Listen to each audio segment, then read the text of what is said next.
Hey guys, welcome to government jobs Gyan YouTube channel. Guys, आज की इस वीडियो में हम बात करेंगे यूनियन बैंक ऑफ इंडिया के recruitment notification online form apply process के बारे में। लास्ट डेट की अपडेट है, केवल एक दिन शेष रह गया है। आप जल्द से जल्द अपने फॉर्म अप्लाई कर लें। जी हाँ दोस्तों, यूनियन बैंक ऑफ इंडिया ने specialist officer, assistant manager credit और असिस्टेंट मैनेजर आईटी के 500 खाली पदों को भरने के लिए नोटिफिकेशन रिलीज किया हुआ है। कैसे आप इस भर्ती में पार्टिसिपेट करने के लिए अपने फॉर्म अप्लाई कर सकते हो बिना कोई मिस्टेक किए हुए, इसकी पूरी जानकारी हम आपको स्टेप बाय स्टेप रजिस्ट्रेशन से लेकर प्रिंट तक इस वीडियो में देंगे।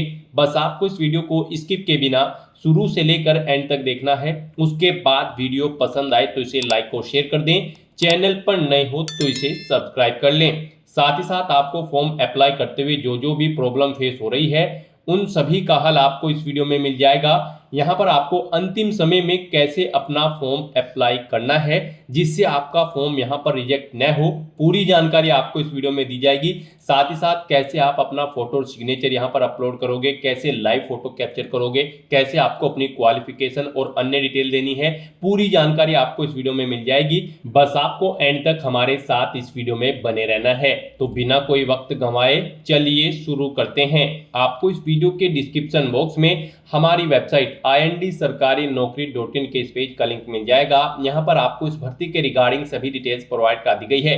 यूनियन बैंक ऑफ इंडिया ने स्पेशलिस्ट ऑफिसर के 500 खाली पदों को भरने के लिए नोटिफिकेशन रिलीज कर दिया है। आप 20 मई 2025 तक अपने फॉर्म अप्लाई कर सकते हो। लास्ट डेट की अपडेट है, केवल एक दिन शेष रह गया है। आप जल्द से जल्द अपना फॉर्म अप्लाई कर ले। यहाँ पर आप ऑल इंडिया से ऑनलाइन अप्लाई कर सकते हो। उसके लिए आपको इस पेज को नीचे स्क्रॉल डाउन करना है। इंपोर्टेंट लिंक सेक्शन में आकर ऑफिशियल नोटिफिकेशन पीडीएफ लिंक पर क्लिक करके इस भर्ती के नोटिफिकेशन को ओपन कर लेना है और इसमें से आपको पूरी डिटेल रीड कर लेनी है। यहाँ पर आपको इस भर्ती के रिगार्डिंग सभी डिटेल्स प्रोवाइड कर दी गई है, जैसे कि क्या पोस्ट का नाम है, कितनी उसके लिए नंबर ऑफ वैकेंसीज है, कैसे आप अप्लाई कर सकते हो, कब से कब तक अप्लाई कर सकते हो, कौन सी कैटेगरी के लिए कितनी नंबर ऑफ वैकेंसीज है, पूरी जानकारी यहाँ पर आपको दे दी गई है। आप सभी डिटेल्स यहाँ से रीड आउट करें, उसके बाद अपना फॉर्म अप्लाई कर लें। फॉर्म अप्लाई करने के लिए भी आपको हमारी वेबसाइट के इसी पेज पर ही अप्लाई ऑनलाइन का लिंक दिया गया है। जैसे ही आप इस लिंक पर क्लिक करेंगे तो आपके सामने यूनियन बैंक ऑफ इंडिया का ये ऑफिशियल पोर्टल ओपन होगा। गाइस, यहाँ पर अगर आपने पहले से रजिस्ट्रेशन कर रखा है तो आपको अपना रजिस्ट्रेशन नंबर एंटर करना है, पासवर्ड एंटर करना है, ये कैप्चा कोड आपको यहाँ पर एंटर करना है और उसके बाद आपको सबमिट के ऑप्शन पर क्लिक करके अपने डैशबोर्ड में लॉगिन कर लेना है और वहाँ से आपको अपना फॉर्म अप्लाई करना है। और अगर आप इस भर्ती के लिए फर्स्ट टाइम अप्लाई करने जा रहे हो तो सबसे पहले यहाँ पर आपको अपना रजिस्ट्रेशन करना होगा। उसके लिए आपको click here for new registration की स्टेप पर क्लिक करना है और अपना रजिस्ट्रेशन कंप्लीट कर लेना है। यहाँ पर आपके रजिस्ट्रेशन का फॉर्म कुछ इस तरह से शो होगा। यहाँ पर आने के बाद सबसे पहले आपको अपना फर्स्ट नेम एंटर करना है, उसके बाद आपको उसे एक बार फिर से एंटर करके कंफर्म कर लेना है। मिडिल नेम है तो वह एंटर करें, उसे कंफर्म करें। लास्ट नेम है तो वह एंटर करें, उसे कंफर्म कर ले। नहीं है तो आप मिडिल नेम और लास्ट नेम के सेक्शन को खाली छोड़ सकते हो। उसके बाद यहाँ पर आपको अपना मोबाइल नंबर एंटर करना है और फिर उसे भी आपको एक बार फिर से एंटर करके कंफर्म कर लेना है। अल्टरनेट मोबाइल नंबर है तो वो एंटर कर दें, नहीं है तो आप इस कॉलम को खाली छोड़ दें। फिर यहाँ पर आप अपनी ईमेल आईडी एंटर करें और फिर यहाँ पर डोमेन नेम में से अपनी ईमेल का डोमेन सेलेक्ट करें। फिर आप अपनी कंप्लीट ईमेल आईडी यहाँ पर एंटर करें, ये कैप्चा कोड आप यहाँ पर एंटर करें और उसके बाद गाइस आप यहाँ पर सेव एंड नेक्स्ट के इस ऑप्शन पर क्लिक कर दें। इस तरह से यहाँ पर आपका रजिस्ट्रेशन कंप्लीट हो चुका है। आपको एक रजिस्ट्रेशन नंबर और पासवर्ड प्रोवाइड करा दिया गया है। ये रजिस्ट्रेशन नंबर और पासवर्ड आपके रजिस्टर्ड मोबाइल नंबर और ईमेल आईडी पर भी सबमिट किया गया है। आपको इन्हें केयरफुली नोट डाउन करके रख लेना है फ्यूचर यूज के लिए। और यहाँ पर अब आपको अपना फोटो और सिग्नेचर अपलोड करना है और अपना लाइव फोटो आपको कैप्चर करना है। यहाँ पर फोटो अपलोड करने के लिए आपको गाइडलाइन दी गई है। आप guideline for scanning the photograph and signature के इस लिंक पर क्लिक करें, आपके सामने पीडीएफ ओपन होगी। यहाँ से आप चेकआउट कर सकते हो। आपका जो फोटो होगा वो 20 KB से 50 KB के बीच में होना चाहिए। डायमेंशन उसकी 200 × 230 पिक्सल होनी चाहिए। और यहाँ पर आपका जो सिग्नेचर होगा, सिग्नेचर आपका 10 KB से 20 KB के बीच में होना चाहिए। डायमेंशन उसकी 140 × 60 पिक्सल होनी चाहिए। और आपके ये डॉक्यूमेंट जेपीजी या फिर जेपीईजी फॉर्मेट में होने चाहिए। तो यहाँ पर आकर आपको चूज फाइल बटन पर क्लिक करना है, फाइल को सिलेक्ट करना है, इस चेकबॉक्स को ओके करना है और 1 बाय 1 करके आपको यहाँ पर अपना फोटो सिग्नेचर अपलोड कर देना है। उसके बाद आपको यहाँ पर अपना लाइव फोटो कैप्चर करना है। आप कैप्चर फोटो के इस ऑप्शन पर क्लिक करें और अपने वेब कैमरा से या फिर मोबाइल फोन से अपना लाइव फोटो यहाँ पर कैप्चर कर ले। और गाइस यहाँ पर आप मोबाइल के थ्रू भी इस QR कोड को स्कैन करके अपना लाइव फोटो कैप्चर कर सकते हो। आपको क्लिक हियर टू स्कैन के इस ऑप्शन पर क्लिक करना है। ये QR कोड अपने मोबाइल से आपको स्कैन करना है और अपना लाइव फोटो यहाँ पर आपको कैप्चर कर देना है। और उसके बाद गाइस यहाँ पर आपको नेक्स्ट के इस ऑप्शन पर क्लिक कर देना है।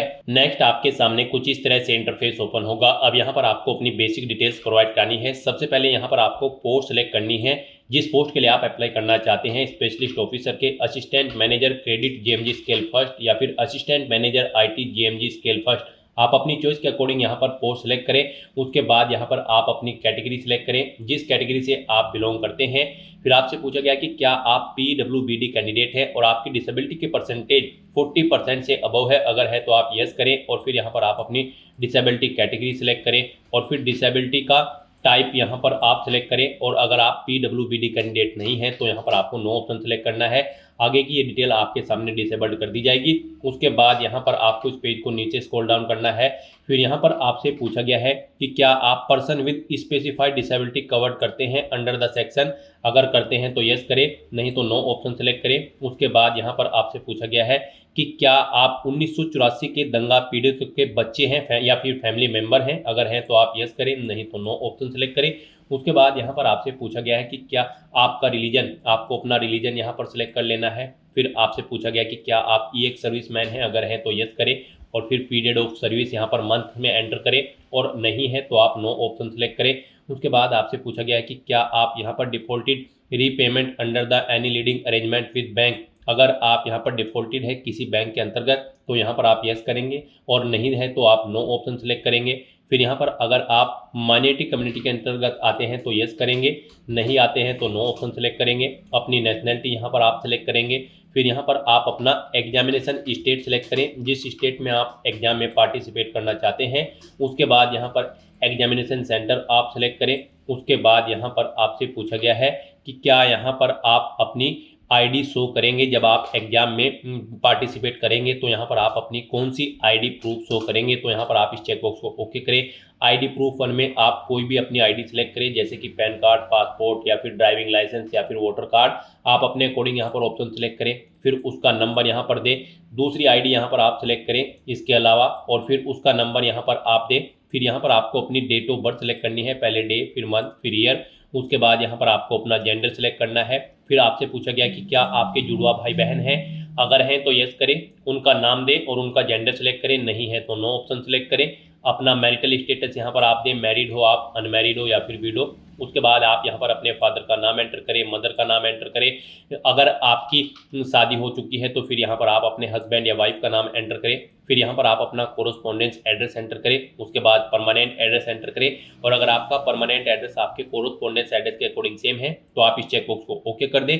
ऑटोमेटिकली आपका परमानेंट एड्रेस आपके कोरोस्पोंडेंस एड्रेस के अकॉर्डिंग फिल हो जाएगा। उसके बाद यहाँ पर आपको GST इनवॉइसिंग एड्रेस सेलेक्ट कर लेना है। आप किस एड्रेस पर कम्युनिकेट करना चाहते हैं, कोरोस्पोंडेंस या फिर परमानेंट, आप अपने अकॉर्डिंग ऑप्शन सेलेक्ट करें। फिर यहाँ पर आपको आपकी कैटेगरी के अकॉर्डिंग एप्लीकेशन फीस का अमाउंट शो कर दिया जाएगा। इस तरह से ये सभी डिटेल्स फिल करने के बाद फिर आपको वैलिडेट योर डिटेल के इस ऑप्शन पर क्लिक करना है, अपनी सभी डिटेल्स को वैलिडेट कर लेना है और उसके बाद आपको सेव एंड नेक्स्ट के इस ऑप्शन पर क्लिक कर देना है। नेक्स्ट यहाँ पर आपको अपनी क्वालिफिकेशन, एक्सपीरियंस और लैंग्वेजेस की डिटेल देनी है। गाइस यहाँ पर इस भर्ती में पार्टिसिपेट करने के लिए अगर आप assistant manager credit GMG scale first की पोस्ट के लिए अप्लाई करते हो तो आपके पास कोई ग्रेजुएट डिग्री होनी चाहिए किसी भी डिसिप्लिन के अंतर्गत किसी वेल रिकॉग्नाइज्ड यूनिवर्सिटी से, प्लस आपके पास CA, CMA, ICWA या फिर CS की डिग्री होनी चाहिए, या फिर आपके पास MBA, MMS, PGDM, PGDBM की डिग्री होनी चाहिए मिनिमम 60% मार्क्स के साथ। और अगर आप assistant manager IT GMG scale first की पोस्ट के लिए अप्लाई कर सकते हो तो फिर यहाँ पर आपके पास full time BTech, MCA, MSc या फिर IMS या फिर MTech 5 साल की integrated MTech degree, computer science engineering IT या फिर इलेक्ट्रॉनिक्स एंड कंप्यूटर साइंस यहाँ पर इन डिसिप्लिन के अंतर्गत आपके पास डिग्री होनी चाहिए। तो यहाँ पर ऑफिशियल नोटिफिकेशन में से आप जिस भी पोस्ट के लिए अप्लाई कर रहे हैं उसके अकॉर्डिंग अपनी क्वालिफिकेशन मैच आउट कर लें और यहाँ पर फिर अपनी क्वालिफिकेशन की डिटेल दें। यहाँ पर सबसे पहले आपको देना है अपनी ग्रेजुएशन की डिटेल। ग्रेजुएशन में यहाँ पर आपको बताना है आपने अपनी ग्रेजुएशन आर्ट, साइंस, कॉमर्स या फिर एग्रीकल्चर या फिर किस डिसिप्लिन में की है, आप अपने अकॉर्डिंग यहाँ पर ऑप्शन सेलेक्ट करें। पासिंग डेट यहाँ पर आप सिलेक्ट करें, पहले डे, फिर मंथ, फिर ईयर, कितने % मार्क्स आपने ऑब्टेन किए हैं वो यहाँ पर आप एंटर करें। फिर आपकी फर्स्ट, सेकंड कौन सी ग्रेड है वो यहाँ पर आप एंटर ऑप्शन सेलेक्ट करें। उसके बाद यहाँ पर अगर आपने पोस्ट ग्रेजुएशन कर रखी है तो उसकी डिटेल यहाँ पर आप सिलेक्ट करें। यहाँ पर पोस्ट ग्रेजुएशन की डिग्री आपके पास MBA की है या फिर MMS की, आप अपने अकॉर्डिंग ऑप्शन सेलेक्ट करें। फिर उसकी पासिंग डेट यहाँ पर आप सिलेक्ट कर लें और उसके बाद उनकी परसेंटेज यहाँ पर मार्क्स की आप अपने एंटर करें। फिर आप अपनी क्लास यहाँ पर सिलेक्ट करें, फर्स्ट क्लास है, सेकंड है। उसके बाद अगर आपने पोस्ट ग्रेजुएशन डिप्लोमा कर रखा है तो उसकी डिटेल भी यहाँ पर आप ऐसे ही प्रोवाइड करा सकते हैं। कोई प्रोफेशनल क्वालिफिकेशन है तो उसकी डिटेल यहाँ पर आप प्रोवाइड करा दें। 5 साल की कोई इंटीग्रेटेड ड्यूल डिग्री है तो उसकी डिटेल भी आप सेम ऐसे ही यहाँ पर प्रोवाइड करा सकते हैं। और उसके बाद अगर आपके पास कोई अन्य डिग्री या फिर डिप्लोमा है तो उसकी डिटेल भी यहाँ पर सेम ऐसे ही प्रोवाइड करा सकते हैं।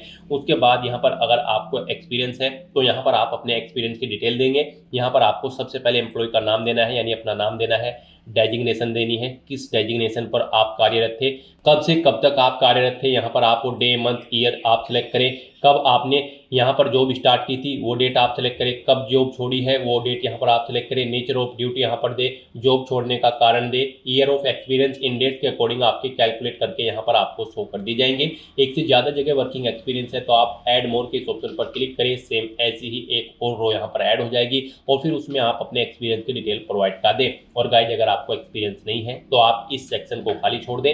उसके बाद यहाँ पर आपको अपनी लैंग्वेज की डिटेल देनी है। यहाँ पर हिंदी लैंग्वेज कम से कम आनी आपको जरूरी है। इसे आपको रीड, राइट और स्पीक आना जरूरी है। उसके बाद यहाँ पर आप जो भी लैंग्वेज जानते हैं, इंग्लिश या उर्दू या फिर तमिल, उनकी डिटेल भी यहाँ पर आप प्रोवाइड करा सकते हैं। इस तरह से अपनी क्वालिफिकेशन की सभी डिटेल्स प्रोवाइड कराने के बाद आपको वैलिडेट योर डिटेल के ऑप्शन पर क्लिक करना है। अपनी सभी डिटेल्स को वैलिडेट कर लेना है और फिर आपको सेव एंड नेक्स्ट के ऑप्शन पर क्लिक कर देना है। नेक्स्ट आपको आपके एप्लीकेशन फॉर्म का पूरा प्रीव्यू शो कर दिया गया है। आपको सभी डिटेल्स केयरफुली चेकआउट करनी है। पेज को नीचे स्क्रॉल डाउन करना है, डिक्लेरेशन सेक्शन में आना है, आई एग्री के चेकबॉक्स को ओके करना है। फिर अगर यहाँ पर आपने जो नाम फिल किया है वो आपके ID प्रूफ के अकॉर्डिंग सेम है तो आप इस चेकबॉक्स को ओके कर दें। अलग है तो इस चेकबॉक्स को ओके करें, फिर आप इस चेकबॉक्स को ओके न करें। और फिर यहाँ पर अगर आप एडिट करना चाहते हैं तो आप बैक के इस ऑप्शन पर क्लिक करके अपने एप्लीकेशन फॉर्म में एडिट कर सकते हैं। और अगर आपका फॉर्म बिल्कुल सही है, ऊपर जो डिटेल आपने फिल की है, आपने चेकआउट कर ली है, वो सभी डिटेल्स ओके हैं, तो फिर यहाँ पर बस अब आपको कंप्लीट रजिस्ट्रेशन के इस ऑप्शन पर क्लिक करना है। नेक्स्ट यहाँ पर आपको अपने डॉक्यूमेंट अपलोड करने हैं। यहाँ पर आपको अपना लेफ्ट थंब इंप्रेशन और handwritten declaration document upload करना है। इनके लिए भी आपको गाइडलाइन दी गई है। आप गाइडलाइन फॉर डॉक्यूमेंट अपलोड के लिंक पर क्लिक करें, यही PDF आपके सामने ओपन होगी। यहाँ से आप चेकआउट कर सकते हो। आपका लेफ्ट थंब इंप्रेशन यहाँ पर 20 KB से 50 KB के बीच में होना चाहिए। डायमेंशन उसकी 240 × 240 पिक्सल होनी चाहिए और ये JPG या फिर JPEG फॉर्मेट में होना चाहिए। और जो आपका हैंड रिटन डिक्लेरेशन डॉक्यूमेंट होगा वो यहाँ पर 50 KB से 100 KB के बीच में होना चाहिए। डायमेंशन उसकी 800 × 400 पिक्सल होनी चाहिए और ये JPG या फिर JPEG फॉर्मेट में होना चाहिए। तो यहाँ पर आने के बाद आपको चूज फाइल के इस ऑप्शन पर क्लिक करना है। अपने इन डॉक्यूमेंट की फाइल को सिलेक्ट करना है और उन्हें यहाँ पर 1 बाय 1 करके अपलोड कर देना है। और उसके बाद आपको ये कैप्चा कोड यहाँ पर एंटर करना है और फिर गाइड आपको सेव एंड नेक्स्ट के इस ऑप्शन पर क्लिक कर देना है। नेक्स्ट आपके सामने कुछ इस तरह से इंटरफेस ओपन होगा। यहाँ पर आने के बाद आप एप्लीकेशन प्रिंट के इस लिंक पर क्लिक करके अपने एप्लीकेशन फॉर्म का प्रिंट आउट ले सकते हो। और यहाँ पर गाइड अब आपको अपना फीस पेमेंट करना है। यहाँ पर आपको आपकी कैटेगरी के अकॉर्डिंग एप्लीकेशन फीस का अमाउंट शो कर दिया गया है। हम यहाँ पर आपको बता दें, जनरल OBC EWS कैंडिडेट को 1180 रुपये फीस के रूप में जमा कराने हैं। SC ST PH दिव्यांग कैंडिडेट को 177 रुपये फीस के रूप में जमा कराने हैं, जो कि आप debit card, credit card, net banking या फिर UPI के माध्यम से जमा करा सकते हो।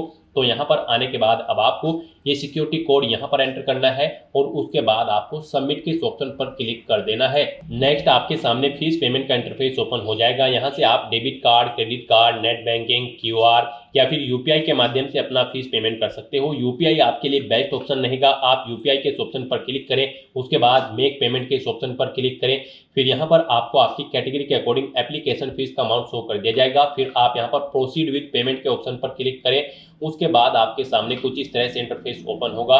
यहाँ पर अगर आप अपनी UPI ID जानते हैं तो उसे एंटर करें और मेक पेमेंट के ऑप्शन पर क्लिक करके अपना फीस पेमेंट कर दें, या फिर आप यहाँ पर इस UPI QR कोड के थ्रू भी अपना फीस पेमेंट कर सकते हो। आप क्लिक है टू स्कैन के इस ऑप्शन पर क्लिक करें, इस QR कोड को अपने मोबाइल फोन से या फिर अपने UPI से आप स्कैन करें और अपना फीस पेमेंट कर दें।